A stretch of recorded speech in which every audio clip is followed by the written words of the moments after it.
Hi, everybody. Matt Lawton here. This is the Astrological Winds channel. Going to take a look at the astrological weather report for the week of April 14th through 20th. We've got 3 planets changing signs this week. Mercury going back into Aries and immediately conjuncting Neptune. And we've got Mars going back into Leo, and it will trine Neptune. And then the Sun going into Taurus, and it will actually square Mars right away. So we got a few other aspects to talk about too. And just really quickly here, the Astrological Winds channel is a free video blog. It's on YouTube as a channel. If you have a YouTube account and you like what you see, I'd really like you to become a follower. And don't forget to turn your notifications on, or you will not know when I post the blog. Remember, too, the blog was a podcast for years before it was a YouTube channel for years now. And it's still available on podcasts, is my point. Just look up Astrological Winds channel. You'll find it out there. That way, if you don't really want to see the video, and it frees you to, listen to the blog at other times, like maybe when you're in traffic or whatever. And then also, it has its own Instagram page, Astrological Winds channel. So if you have an Instagram account, you can follow me there. It'll show up on your newsreel. Sometimes I do post extra stuff only on Instagram. That's comments. It's not video or audio, so you can always check that out too. I don't do it all the time. And then the other place you can always find it, it is embedded on my website every week, www.astrologicalwinds.com. And there's just a blogs page there. I also do a calendar page each week there. And that also has all my professional services that I do for individuals, groups, students.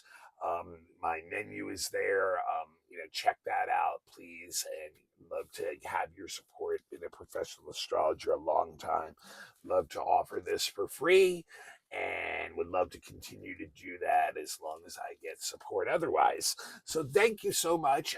Let's look at this week. And like I said, really the big thing this week is we've got 3 of the inner planets changing signs, 2 of them coming back to the signs they were in when they went retrograde. That is Mercury and Mars. And then we also have Neptune involved, because remember, Neptune just went into Aries, just like Pluto just went into Aquarius, right? So both of them very slow moving planets. That means they'll be right at the beginning of those 2 signs for a couple of years at least.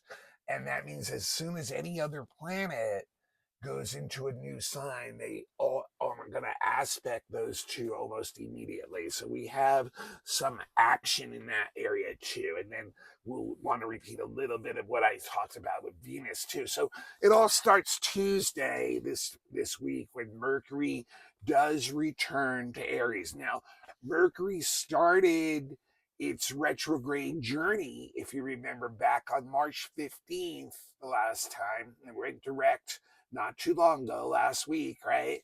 And it was at 10 degrees Aries when it went retrograde at that time. So it's going to reach 10 degrees Aries by the 26th of this month, after it goes into Aries tomorrow.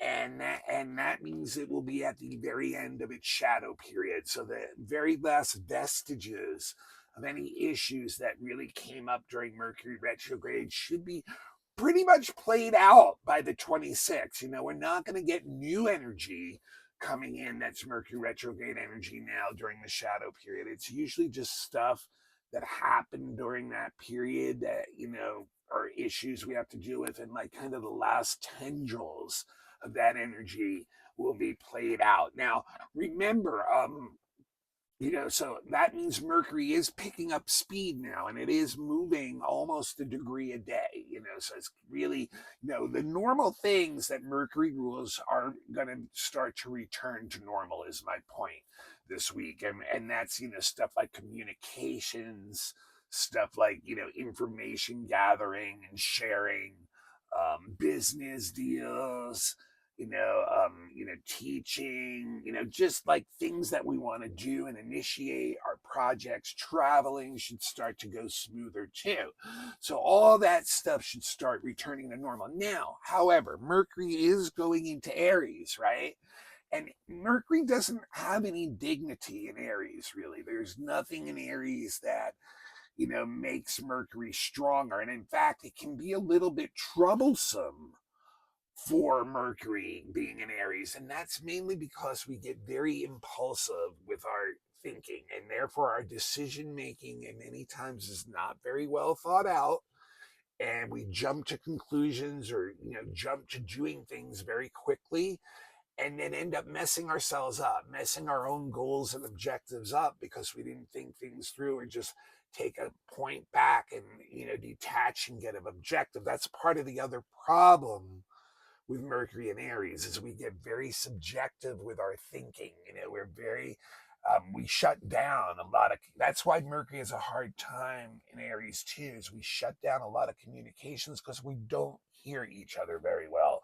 We're very, very we're also subjective in our thinking. When Mercury is in Aries, that communication is mainly like the output, and there's not a lot of input coming in. So, like, we have to just be a little bit careful about that, because it's still not very effective that way. And like what happens too is when we're doing that, we're trying to push what we're trying to say onto others, and that really can challenge others, and they can automatically get defensive, and all of a sudden we're in an argument or some kind of battle of wits or something. And sometimes Mercury and Aries will get off on that, a good argument, a good debate. Let's have some fun, but we can take it too far.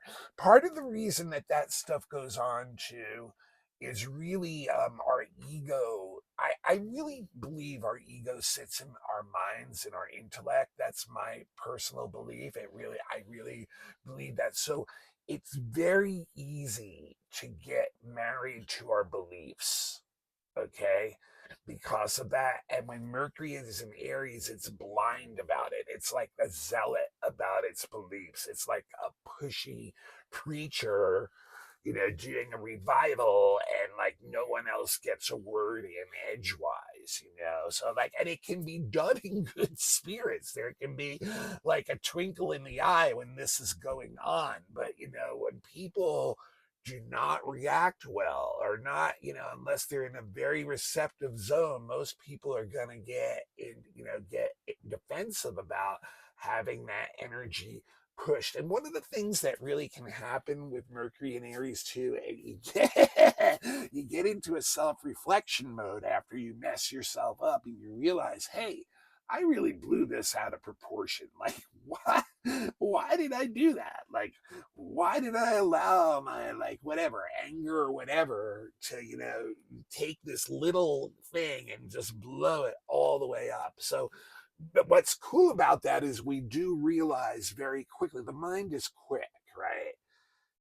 But it's not very objective. But then, like, but we can realize very quickly too that we were, the author of our own like mess up. And so that way we get over being angry quickly, is kind of one of the good things about Mercury and Aries, is like we do move on relatively quickly. So then the very next day it'll conjunct Neptune, which is still at the first degree of Aries too. And like, when Mercury, it's a conjunction, and I've said this before, conjunctions are an either or thing. I mean, not an either or thing. They're more of a both thing. They're like an all of the above thing. Like, so, like, so there's positive things that can come out of conjunctions and negative things. And remember, as I've said this over and over, positive and negative are really based on whether you like or don't like something, or the energy that's going on. So like, so when Mercury and Neptune get together, you can express, your emotions and feelings very well, like very like subtle kind of detail is a good way to say it. Like a delicacy to the way we do that, and so Mercury and Neptune together are great for creativity with the mind. The mind gets inspired, gets imaginative, right? The mind picks up a lot of imaginative energy. It accesses, the intellect can access a lot of the right brain stuff, the abstract stuff, the creative stuff, the inventive stuff that we have on that side of our brain, right, and bring it back, and then gets very inspired by that. Like, the intellect all of a sudden has this new source of information that kind of came out from out there somewhere, and gets really inspired by that, and then, and then so get very creative, therefore, with our words. So this is great energy for anybody who creativity with words is important to. Poets, lyricists, rappers, hip hoppers, myth tellers, storytellers, creative writers, creative speakers, all that stuff, like, just like even preaching, speaking, like, trying to get people revived, working up, all that stuff is just really a great day for that energy, and then another thing this really does too, another very positive thing this does is it can get the mind very interested in spirituality, in whatever our spirituality is. We may make some kind of journey. We get very inspired. We may read something from one of our holy books, and that inspires us. We may take some kind of journey. It may just be inside our consciousness, right? We may just maybe meditate or contemplate or spend a day in quiet study, or we could make some kind of pilgrimage even to some sacred space that we have. And it also gives a love of the mysteries of philosophy, of why we think like we do, like what we give value to, things with the occult like astrology. We can get very interested in that. We have a very open Neptune, opens the mind. Even though we're in Aries, Neptune can take a little of that subjective Aries energy out and really open us up a little bit. But now, part of the thing that, then we go to the conjunction side, and we got to remember too, so we live therefore kind of in a fantasy world, and therefore when we live in that kind of world, our normal communications and thinking are not like very congruent with reality. So, like, we may find ourselves at times very confused about certain things that we're thinking about. And we may find that we don't understand what other people are trying to tell us, or that they don't understand what we're trying to say. There can be a lot of misunderstanding. So one of the other things we have to be really careful of with Mercury and Neptune is big fish stories, like, being either purposely deceptive, to the point of even lying, or even like, like blowing things out of proportion, or like even holding back information, being secretive, or be deceptive in some way. And maybe even if we're not doing this, or we're not aware we're doing it, sometimes we may be doing it and not even being aware of that we're doing it. Other people may be doing it to us, so they can be using sleight of hand on us. So we have to be really careful about that, and therefore it's not a good day to make any serious agreements in the real world, because you probably don't have all the information you need to do to have a clear and proper judgment of real world stuff. So be really careful about that. I mean, the thing with Mercury Neptune too is there's a little bit of avoidance energy built into Mercury Neptune, like, kind of like, oh, like everything's on the up and up, and let's think positive and blah blah blah. And so, like, oh well, this shadowy stuff, or I'm not going to let you know about this little thing that it's not as much on the up and up. So there can be like an avoidance energy that's inherent when it comes to reality, and that kind of stuff. And like, well, let's just sweep that under the table, or let's conveniently forget about it for now. So that, that's the kind of thing that later on can add to confusion and things like that. So, and then we get to Thursday. Mars finally goes back into Leo. So what a journey Mars has been on, huh, you guys? I mean, literally, I think, I've said it over and over since December 5th, when Mars went retrograde at about 6 degrees Leo, and then went back into Cancer on January 7th, one of the signs it's most weak in. We have seen so much of that energy come through, in society. A lot of it through, the new administration in the US, but just people reacting to out of like a fears of not having enough, fears of resources being threatened, fears that their loved ones aren't getting their needs met. So a lot of just so intense energy for the last 5 months that have it's really been an intense last 5 months, and that's so much of it has been played into the forms of energy that the Mars retrograde, and especially through most of it going through Cancer, played during that part. So now we finally get to a point. So Mars went back, went out of Leo when it went retrograde on January 7th. It's been in Cancer since January 7th. And remember, it was in Cancer all the way back in November, too, prior to going retrograde back in late October, November, all through the election cycles. Remember, there is so much intense patriotic energy wrapped in Mars and Cancer and what's happened in the US and the two different sides, and not and needs not getting met and fears being triggered. I mean, wow, what a messy stew it's been for those 5 months. But like here we are, it's gonna go back into Leo finally, and we'll finally reach that 6 degree Leo point by the end of the month. Mars will finally be out of shadow. So once again, the same thing as I said with Mercury. There's a lot of tendrils of things that were decided between December 5th and the last few months, where Mars now is still, even though it's gone direct for a few weeks now, is still playing out a lot of the decisions that were made during that 12-week retrograde period that it went through. It was like, wow, like now we're really getting to see what the results of a lot of fearful decisions or decisions based on lack or sensing lack can make. So like, so the shadow is finally going to end. And then when Mars goes into Leo, it is a lot more comfortable there.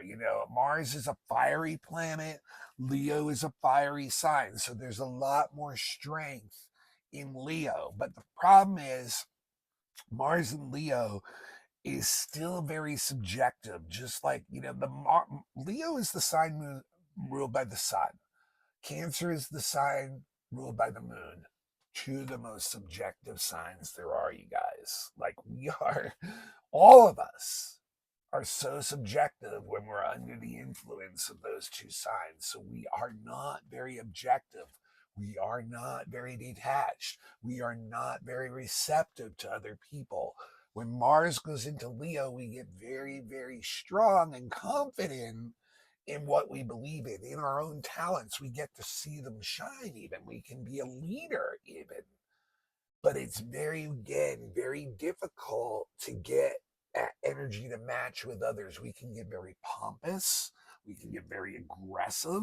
We can get very needy in our desire to show what we can do. There's a lot of pride energy mixed up with Mars and Leo. Incidentally, our president right now has Mars and Leo right on his ascendant. So his personality is a really good example of how Mars and Leo can be. They can be very talented people, but also very subjective, don't hear others well, can come across as very pompous and crass at times, but can have a lot of brilliancy in that stuff. But it can be like, hey, really beating on their own chest. So it can look at times really, really childish, can look like someone who's starving for recognition, voyeuristic, but definitely someone who will take initiative, who is brave, who will do things that others won't do, who will take it on the chin, even if they believe in what they're doing. If they're honest with themselves and what they're doing, they will fight. They will fight the battles that and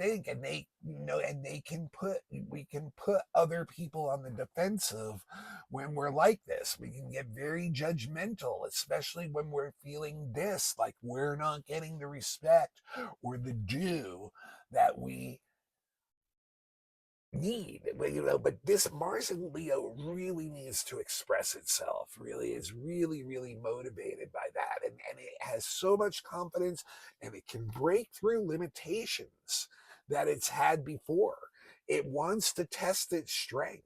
It really does. It's a very self-obsessed energy, and things can over, we can definitely overreact, but we are very hard workers, and we're honest workers in the sense of what we believe in.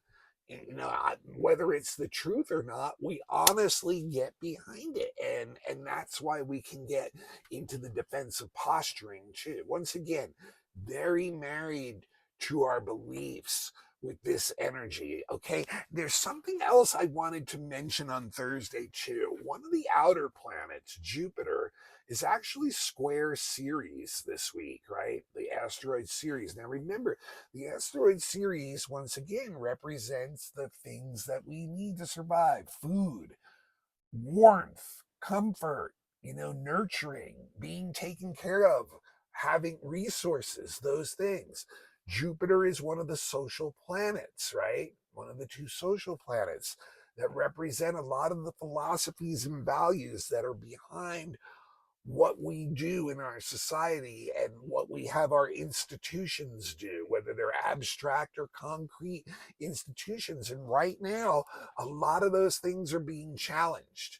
Once again, we're feeling like our own needs might not be met. Like, when Jupiter is square Ceres, we may feel like we have to take on some kind of parental role for others or for even our loved ones. And this can be, we can actually end up depleting our resources, depleting our own bank accounts, trying to take care of others who all of a sudden are having a difficult time doing that themselves. So it's very, it's a time when our material world can definitely be challenged. And one of the things we can do in this energy is, once again, get very indulgent in partaking in material things because of the fear that we have that we might not have enough or we might not be getting. But then we have a lot of emotions attached to materials, right?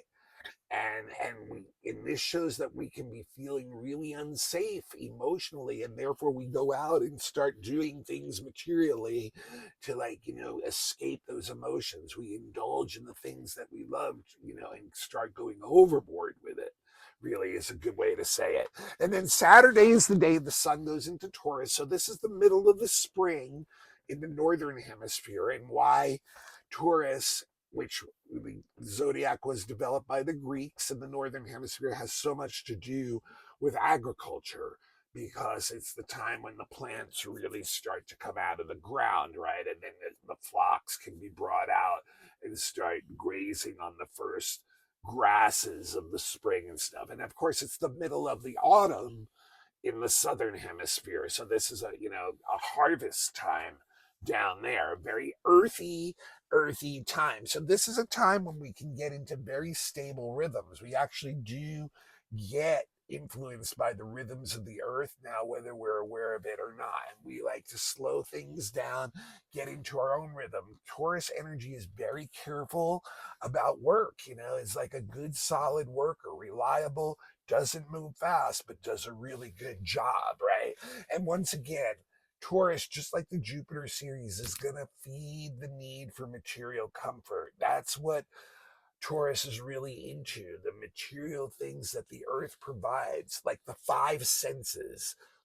Taurus likes to slow down the energy and just feel all the, or see, smell, taste, touch, all the five senses, really enjoy that, pamper ourselves with the material things, and so, like, because of that slowing down, that, at times Taurus can get into kind of some lazy, passive kind of energy. And one of the things that Taurus, one of the big things about Taurus, really the lesson of Taurus, is trying to find balance between emotional need and material need. So the danger with Taurus is that we avoid a lot of the deep emotions and replace that with material things that we continue to consume, that we become indulgent with, that we become extravagant with, that we become lazy with, passive with.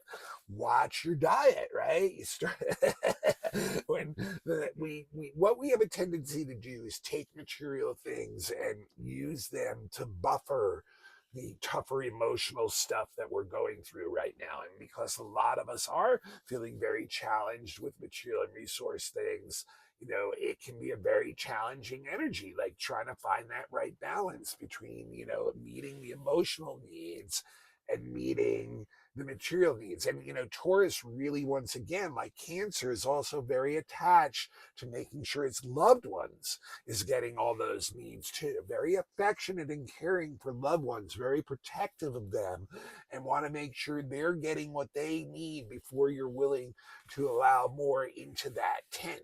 Um, and when Taurus's loved ones aren't getting what they need, and that can include, even your country, that is when you can feel that's when Taurus can start to feel anger. It can build it up very slowly. And when Taurus's anger goes, it can be very explosive. But, Taurus, just like Virgo and Capricorn, the earth signs really have rules and procedures that they like to go to that are based on things that are in the past, that are very traditional, things that they know that work, that will help us all survive in the material world, even when things are not going well in the material world.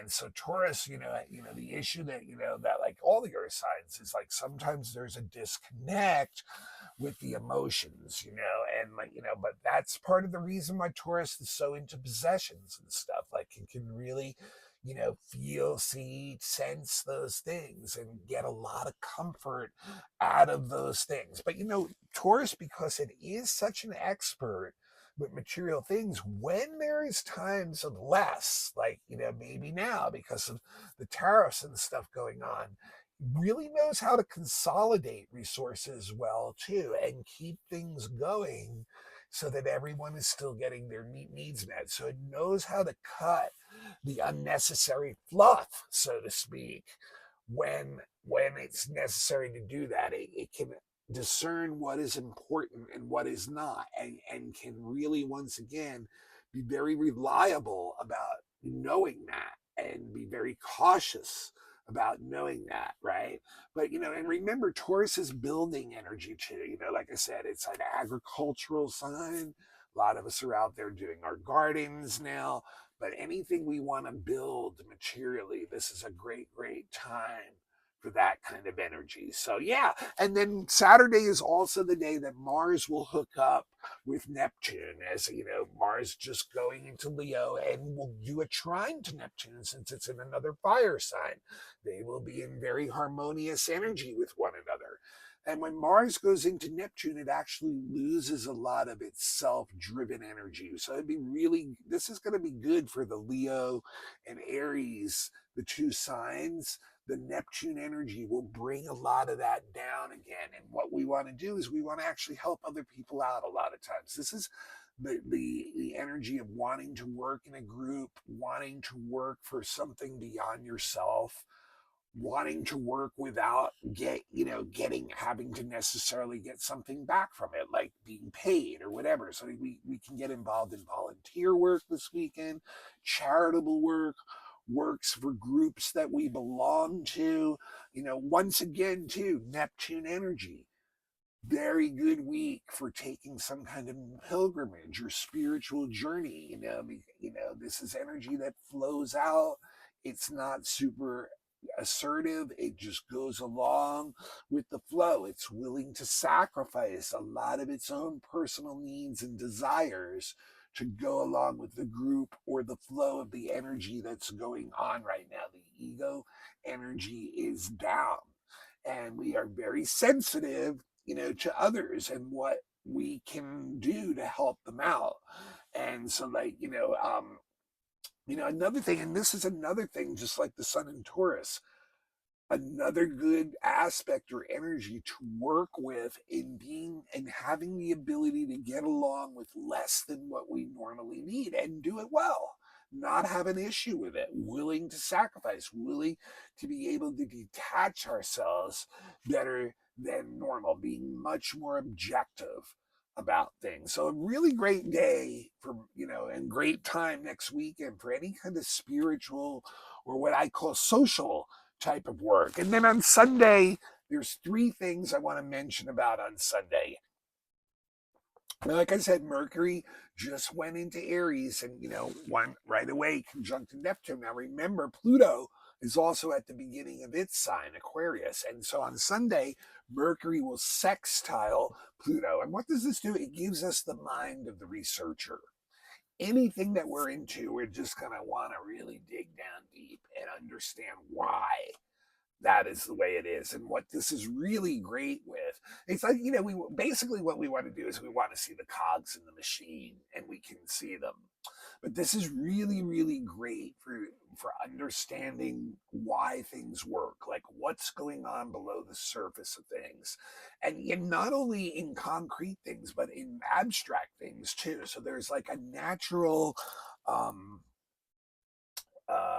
interest in psychology and once again the occult, human mind studies, things like that, things that we, where we can analyze deeply why we do things, why do other people do things, why do humans do these things. Anything that we're interested in, we can analyze very, very deeply. Now, one of the interesting things about Mercury getting involved here too is not only the curiosity of learning this stuff, but then wanting to share it with others. So Mercury can get very much like, oh, I got to let you know this new profound insight I just had, this new perception that I just had. And so we can get very into, like, I don't want to, like with the sextile, it's like we want to communicate. I don't want to say we're pushy, but we have a lot of persuasion in our voice. We really want to let you know we've got some new insights. We want to teach you, and these things are affecting us very deeply. They're transforming our psyche. So we want others to know that too. We want to, like, show others how our thinking is changing and hope that theirs will too, is a good way to say it. Now, we also have a very tricky, hard aspect this day. The sun is square Mars on this day also. Now, when the sun is square Mars, both of them together, they're two planets with the most ego, and they both have a lot to do with the body and energy. So today we're going to have a lot of energy, high energy with our body, and we should do something physical with it. Now, the issue with this Mars with the sun is it's very difficult to get along with others because once again, it's very subjective energy, the Mars is in the sign that the sun rules, right? And the sun is in it's in a sign where it's very stubborn and stuck in believing what it believes, Taurus. So like the two of them together are very subjective, and we don't let others in. So everybody's going to be like that. So it's going to be very difficult to do anything together with other people. We're all moving at our own speed.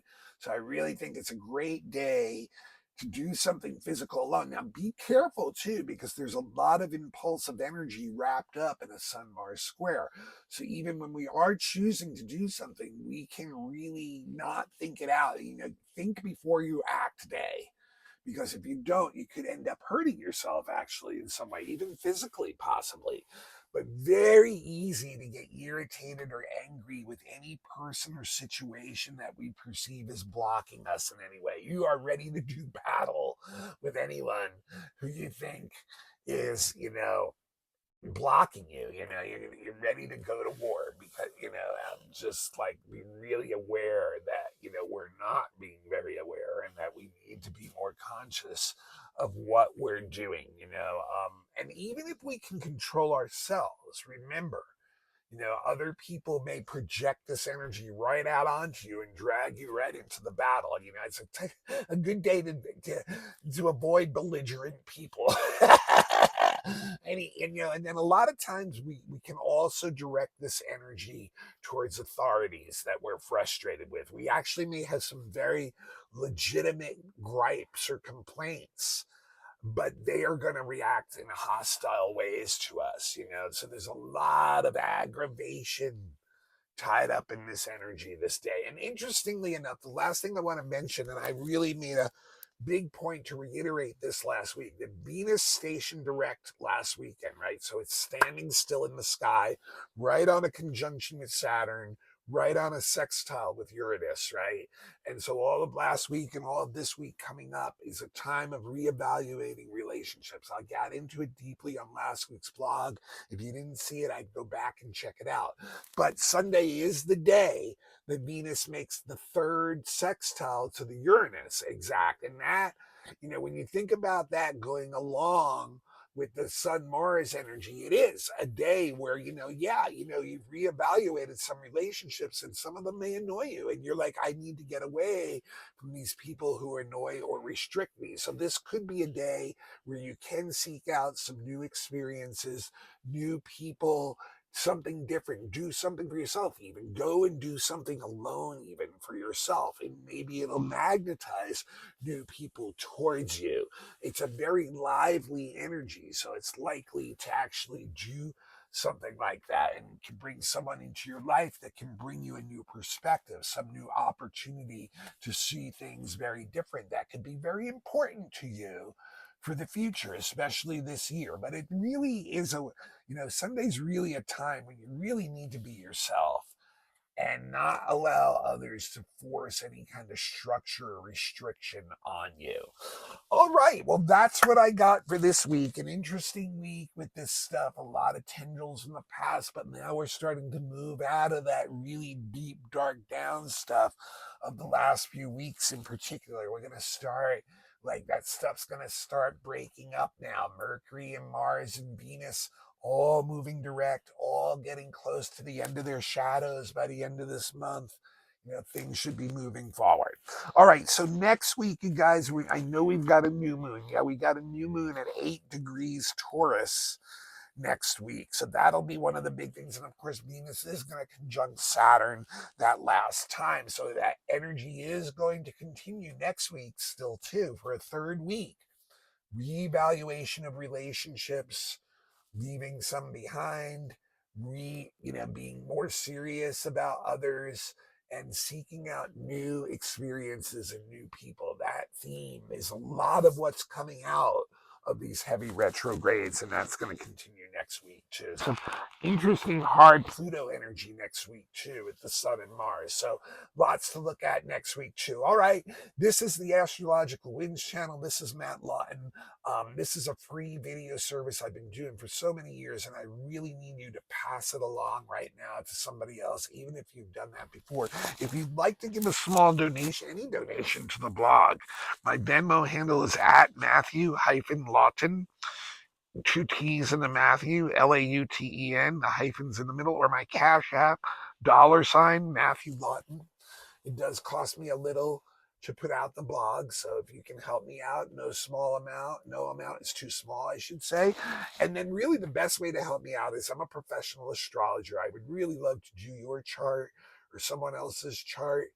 I can do things like this because other people support me as a career through that, and I can use your support or anybody that's ready to have a chart read. I've been doing them for over 20 years. I do all kinds of different charts, relationships, children, elections. I do predictive for the next year, your own natal chart. I tell people, your chart is with you your whole life. You might even have several homes, different vehicles you spend thousands of dollars on. This is worth the investment to know what the energy is in your chart. So when you're ready for that, please get in touch. Check my website out, www.astrologicalwinds.com, or you can email me directly, matthue823@gmail.com. If you have a group, I also do lectures, workshops, things like that.